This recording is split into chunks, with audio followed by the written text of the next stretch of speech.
கிழக்கில் தமிழ் இளைஞர்களை கடத்தி சித்திரவதை செய்து படுகொலை செய்த பிள்ளையானின் சகாக்கள் 2 அதிரடி கைது. விசாரணைகளில் வெளிவரும் அதிர்ச்சி. 2.5 மில்லியன் அமெரிக்க டாலர்களை திருடியது அனுர அரசுதான். இதற்கு நிதியமைச்சின் செயலாளரும் உடந்தை அடித்து கூறும் நாமல் ராஜபக்ச.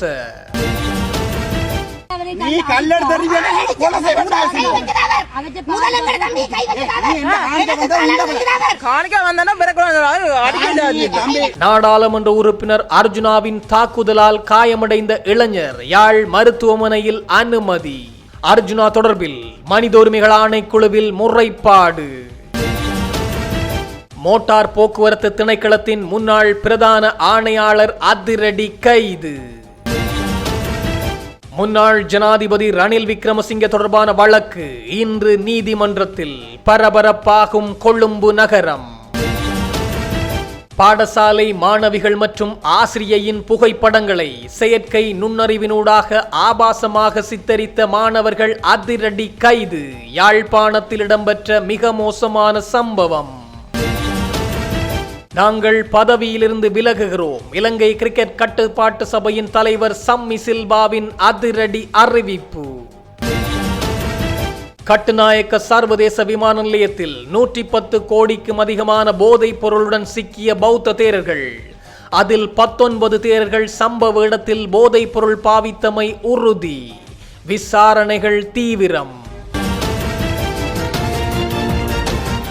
இலங்கையில் உள்நாட்டு போர் நிலவிய காலத்தில் முன்னாள் ராஜாங்க அமைச்சரும் முன்னாள் கிழக்கு மாகாண முதலமைச்சருமான சிவனேசத்துறை சந்திரகாந்தன் தலைமையிலான குழுவினரால் நடத்தப்பட்ட சித்திரவதை முகாம்களுடன் தொடர்புடைய 2 குற்றப்புலனாய்வு திணைக்களத்தினரால் கைது செய்யப்பட்டுள்ளனர். அரச அதிகாரிகள் மற்றும் பொதுமக்கள் உள்ளிட்ட பலரை கடத்தியது, காணாமல் ஆக்குதல் மற்றும் அடித்து கொலை செய்தல் போன்ற குற்றச்சாட்டுகளின் கீழ் இவர்கள் கைது செய்யப்பட்டுள்ளதாக போலீசார் தெரிவித்துள்ளனர். கைது செய்யப்பட்டவர்கள் கிரான் பகுதியைச் சேர்ந்த 52 மற்றும் 54 வயதுடையவர்கள் என அடையாளம் காணப்பட்டுள்ளனர். இவர்களை ஏறாவூர் நீதிமன்றத்தில் முன்னிலைப்படுத்திய குற்றத்தடுப்பு புலனாய்வு பிரிவினர் இவர்களிடம் மேலதிக விசாரணைகளை முன்னெடுப்பதற்காக 72 மணி நேர தடுப்பு காவல் உத்தரவை பெற்றுள்ளனர்.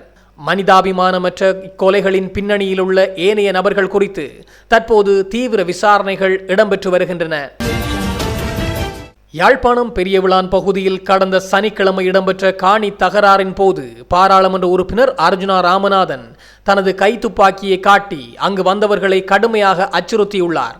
இது தொடர்பாக காணொலிகள் சமூக வலைத்தளங்களில் வெளியாகி பெரும் பரபரப்பை ஏற்படுத்திய நிலையில் பாதிக்கப்பட்ட தரப்பினர் நேற்றைய தினம் யாழ் பிராந்திய மனித உரிமைகள் ஆணைக்குழுவில் முறைப்பாடு ஒன்றை பதிவு செய்துள்ளனர்.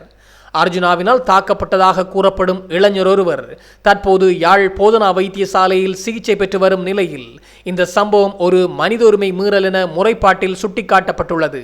இதனிடையே சம்பவம் தொடர்பில் கைது செய்யப்பட்ட அர்ஜுனா ராமநாதன் சற்று முன் பிணையில் விடுவிக்கப்பட்டுள்ளமை குறிப்பிடத்தக்கது. கட்டுநாயக்க விமான நிலையத்தில் 112 கிலோகிராம் ஹுஸ் மற்றும் ஹெஸ் ரக போதைப் பொருட்களுடன் 22 தேரர்களில் 19 பேர் போதைப் பொருள் பயன்படுத்தியுள்ளமை சட்ட வைத்திய அதிகாரியின் சோதனையில் உறுதிப்படுத்தப்பட்டுள்ளது. கடந்த ஏப்ரல் 25ஆம் திகதி தாய்லாந்திற்கு சுற்றுப்பயணம் மேற்கொண்டு விட்டு திரும்பிய போது 22 தேரர்கள் கைது செய்யப்பட்டனர். போலீஸ் போதைப் பொருள் தடுப்பு பிரிவினரால் தடுத்து வைக்கப்பட்டு விசாரணைக்குட்படுத்தப்பட்ட இவர்கள் நேற்று சட்ட வைத்திய அதிகாரியிடம் முன்னிலைப்படுத்தப்பட்டனர். இதன்போது அவர்களில் 19 பேர் கஞ்சா போதைப் பொருள் பயன்படுத்தியுள்ளமை உறுதிப்படுத்தப்பட்டுள்ளது. ஜம்புரலிய பகுதியில் விகாரை ஒன்றைச் சேர்ந்த 3 தேரர்கள் மாத்திரம் இதற்கு முன்னர் தாய்லாந்திற்கு சென்றுள்ளதாகவும் இப்போது அவர்களுடன் இணைந்து 12 தேரர்கள் இந்த பயணத்தில் பங்கேற்றுள்ளதாகவும் விசாரணைகளில் தெரிய வந்துள்ளது. அந்த நேரத்தில் கொண்டுவரப்பட்டதாக கூறப்படும் போதைப் பொருட்கள் அத்துருகிரிய பகுதியில் வீடொன்றில் மறைத்து வைக்கப்பட்டிருந்த நிலையில் அந்த வீட்டின் உரிமையாளரும் போலீசாரால் கைது செய்யப்பட்டுள்ளார். எதிர்வரும் மே மாதம் அளவில் மேலும் 40 தேரர்களை தாய்லாந்திற்கு அழைத்துச் செல்ல இவர்கள் திட்டமிட்டிருந்தமை தெரிய வந்துள்ளது. அத்துடன் இந்த வலையமைப்பை இலங்கையிலிருந்து இயக்கியதாக கூறப்படும் அமித்நாத் எனும் தேரர் ஹம்பகா பகுதியில் உள்ள விகாரையில் பதுங்கியிருந்த போது கைது செய்யப்பட்டுள்ளார். முன்னாள் ஜனாதிபதி ரணில் விக்ரமசிங்க மீதான வழக்கு இன்று விசாரணைக்கு எடுத்துக் கொள்ளப்பட உள்ளது. ரணில் விக்ரமசிங்கே ஜனாதிபதியாக பதவி வகித்த காலத்தில் லண்டனில் நடைபெற்ற தனது மனைவி பேராசிரியர் மைத்ரி விக்ரமசிங்கவின் பட்டமளிப்பு விழாவில் கலந்து கொள்வதற்காக சென்றபோது அரசாங்க நிதியை முறைகேடாக பயன்படுத்தியதாக சுமத்தப்பட்டுள்ள குற்றச்சாட்டு தொடர்பிலே இந்த முறைப்பாடு தாக்கல் செய்யப்பட்டுள்ளது. முன்னாள் ஜனாதிபதி ரணில் விக்ரமசிங்கே கடந்த 2025 அன்று குற்றப்புலனாய்வு துறையின் முன் வாக்குமூலம் அளிப்பதற்காக முன்னிலையாகிய பின்னர் கைது செய்யப்பட்டார். அதனைத் தொடர்ந்து அவர் நீதிமன்றத்தில் முன்னிலைப்படுத்தப்பட்டு ஆகஸ்ட் 26, 2025 வரை நீதிமன்ற தடுப்பு காவலில் வைக்கப்பட்டிருந்தார். மருத்துவ அறிக்கைகளை பரிசீலித்ததை தொடர்ந்து கொழும்பு கோட்டை நீதவான் நிலுப்புலி லங்காபுர தலா ரூபாய் 5 மில்லியன் மதிப்புள்ள பிணைகளில் அவரை விடுவிக்க உத்தரவிட்டார். விக்ரமசிங்கவின் சார்பில் முன்னிலையான வழக்கறிஞர்கள் ஒரு பிரிட்டிஷ் பல்கலைக்கழகத்தின் அழைப்பிதழின் பேரில் இந்த பயணம் மேற்கொள்ளப்பட்டதாகவும் பதவியில் இருக்கும் ஒரு ஜனாதிபதி மேற்கொள்ளும் உத்தியோகபூர்வ மற்றும் தனிப்பட்ட பயணங்களுக்கு இடையே தெளிவான வேறுபாடு இல்லை என்றும் தெரிவித்தனர். எனவே அரச நிதி முறைகேடு எதுவும் நடைபெறவில்லை என்றும் அவர்கள் வாதாடினர். இதேவேளை இந்த வழக்கு தொடர்பாக கடந்த ஏப்ரல் மாதம் 24ஆம் திகதி குற்றப்புலனாய்வு திணைக்கள அதிகாரிகள் முன்னாள் ஜனாதிபதியின் மனைவி மைத்ரி விக்ரமசிங்கவின் இல்லத்திற்கு சென்று அவரிடம் வாக்குமூலம் ஒன்றை பதிவு செய்தனர். வாக்குமூலம் வழங்குவதற்காக தனது இல்லத்திற்கு வருமாறு மைத்ரி விக்ரமசிங்கே விடுத்த எழுத்துப்பூர்வ கோரிக்கைக்கு அமையவே குற்றத்தடுப்பு விசாரணை பிரிவு அதிகாரிகள் அவரது வீட்டிற்கு சென்று இந்த நடவடிக்கையை மேற்கொண்டுள்ளனர். அரசாங்கத்திற்குள் தான் திருடர்கள் உள்ளார்கள். $2.5 மில்லியன் மோசடி தொடர்பில் நிதியமைச்சரான ஜனாதிபதி மற்றும் திரைசேரியின் செயலாளர் ஆகியோர் பொறுப்பு கூற வேண்டும். சைபர் தாக்குதலை நடத்தியவர்கள் திரைசேரியின் செயலாளர் உட்பட 16 உயர்நிலை அதிகாரிகளின் கையொப்பங்களை மேற்கொண்டு மோசடி செய்வார்களா என ஸ்ரீலங்கா பொதுஜன பெரமுனவின் தேசிய அமைப்பாளர் நாமல் ராஜபக்ச கேள்வி எழுப்பியுள்ளார். பொதுஜன பெரமுன அலுவலகத்தில் நேற்று இடம்பெற்ற ஊடக சந்திப்பின் போதே அவர் இந்த கேள்வியை எழுப்பியுள்ளார். கடந்த கால அரசாங்கங்கள் மற்றும் ஆட்சியாளர்கள் திருடர்கள் என்று விமர்சித்து ஆட்சிக்கு வந்த இந்த அரசாங்கம் நூதனமான முறையில் அரச நிதியை மோசடி செய்கிறது. திரைசேரியால் ஆஸ்திரேலிய நிறுவனத்திற்கு செலுத்தப்பட வேண்டிய $2.5 மில்லியன் அரச முறை கடன் 3ஆம் தரப்பினரால் மோசடி செய்யப்பட்டமை தற்போதைய பிரதான பேசுபொருளாக மாறியுள்ளது. $2.5 மில்லியன் 3ஆம் தரப்பினரால் மோசடி செய்யப்பட்டது என்று குறிப்பிட முடியாது. இணையவழி மோசடியை மேற்கொள்பவர்கள் திரைசேரியின் செயலாளர் உட்பட 16 உயர்நிலை அதிகாரிகளின் கையொப்பங்களை பெற்றுக்கொண்டு மோசடி செய்வார்களா என்ற கேள்விக்கு அரசாங்கம் பதிலளிக்க வேண்டும். இந்த ஜனவரி மாதம் இடம்பெற்ற நிதி மோசடி தொடர்பில் இதுவரையில் நீதிமன்றத்திற்கு அறிக்கை சமர்ப்பிக்கப்படவில்லை. இதுவரையில் எவ்வித சட்ட நடவடிக்கைகளும் எடுக்கப்படவில்லை. திருடர்களை பிடிப்பதற்காக நீதிமன்றத்திற்கு அறிக்கை சமர்ப்பிக்கப்படவில்லை என்று குறிப்பிடுவது அரசாங்கத்தின் பொறுப்பற்ற தன்மையே என தெரிவித்துள்ளார். அரசாங்கத்திற்குள் தான் திருடர்கள் உள்ளார்கள். $2.5 மில்லியன் மோசடி தொடர்பில் நிதியமைச்சரான ஜனாதிபதி மற்றும் திரைசேரியின் செயலாளர் ஆகியோர் பொறுப்பு கூற வேண்டும் எனவும் அவர் எச்சரித்துள்ளார். சக பாடசாலை மாணவிகள் மற்றும் ஆசிரியையின் புகைப்படங்களை AI எனும் செயற்கை நுண்ணறிவு தொழில்நுட்பத்தை பயன்படுத்தி ஆபாசமாக சித்தரித்து அவற்றை சமூக ஊடகங்கள் வாயிலாக பகிர்ந்த குற்றச்சாட்டில் 3 மாணவர்கள் கைது செய்யப்பட்டுள்ளனர். யாழ்ப்பாணம் உடுத்துறை பகுதியில் உள்ள பாடசாலை ஒன்றில் கல்வி கற்று தற்போது சாதாரண தர பரீட்சை எழுதிய 6 மாணவர்கள் இச்செயலில் ஈடுபட்டுள்ளதாக பாடசாலை அதிபரினால் மருதங்கேணி போலீஸ் நிலையத்தில் முறைப்பாடு செய்யப்பட்டுள்ளது.